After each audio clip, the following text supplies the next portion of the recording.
And it says when they showed up, they come into contact. They come into the house of Rahab, the prostitute. And it says that when they come into her house, they have a conversation. Now, it's interesting that there's nothing here that mentions any kind of relationship. Nothing here that's out of bounds here. She doesn't act according to her label with these men. She simply invites them, receives them into her house. And it says in verse number 8 that before the men lay down that night, she came up to them. She's already sent those from Jericho away. She sent them the wrong way. We can talk about it later on. Why she didn't tell the truth? She was doing what God had called her to do. We'll talk about that some other time.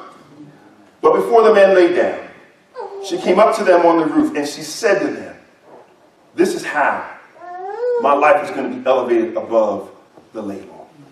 The first thing she says to them is, I know that the Lord has given you the land.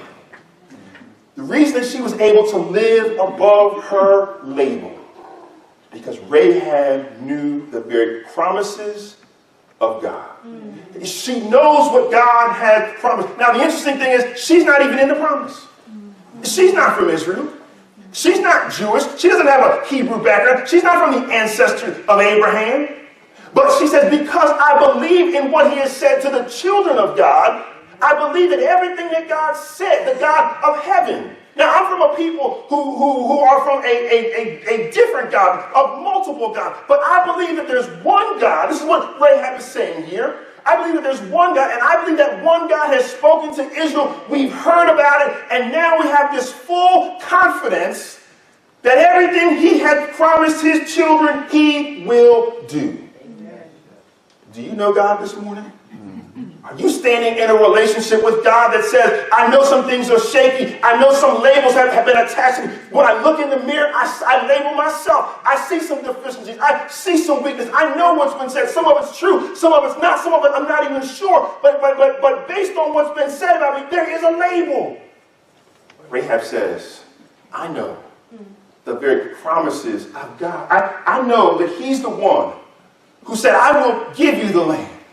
I know that he's the one who said, I'm going to take care of you. I know that he's the one who's been fighting for you and clothing you and feeding you for 40 years in the wilderness. I know, we know, our people know that he is the one who split open the Red Sea in front of you and allowed you. I know what God has done in the lives of his people. Yeah.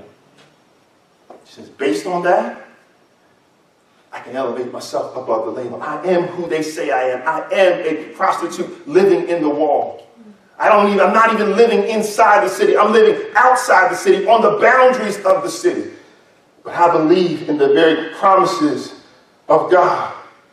It says again, I know that the Lord has given you the land, and that the fear of you has fallen upon us, and that all the inhabitants of the land melt away before you. Everybody, all my friends, everybody that I know is melting, because they know what God has spoken.